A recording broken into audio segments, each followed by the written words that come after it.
સ્વામિનારાયણના લખોટા જલારામ બાપાના આગળ તો તમારો ધનિયો કે તમે એના જૂતાના તો લઈને આવો અને પાછા બકવાટ કરો છો સાલાઓ, અને પછી તમે જાતના નિવેદનો કરો છો તમારી ધર્મની લીટી લાંબી કરવા.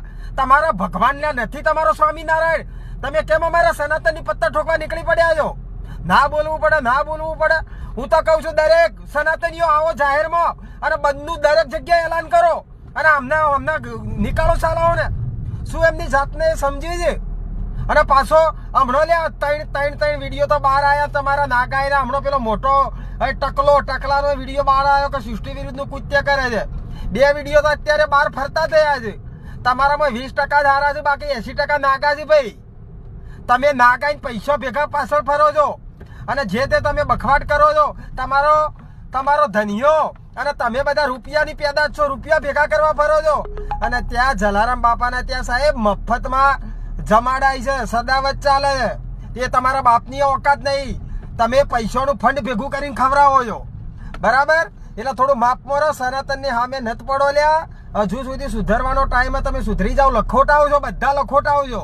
તમે કોઈ ભગવાન તમારામાં નથી, કોઈ તમારામાં સેન્સ નથી.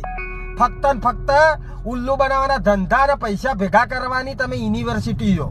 તમે એસીઓમાં ફરો છો, સારી સારી ગાડીઓમાં ફરો છો, પ્લેનમાં બેહો છો, અઘવા માટે મશીનો રાખો છો અને પાછા 1000 રૂપિયામાં સૃષ્ટિ વિરુદ્ધનો કૃત્ય કરાવો છો છોકરો કને. અમુક તો મઠ્ઠા હોય છે તો ભાઈ શેનલે તમે ભક્તિ ચૂદ્યો આદરી છે.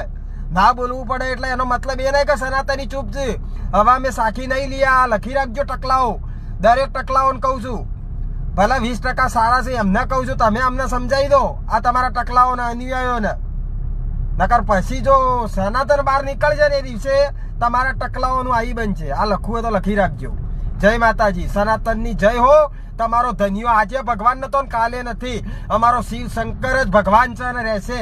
તમારો સૌનો બાપ શિવ શંકર છે, લખી રાખજો.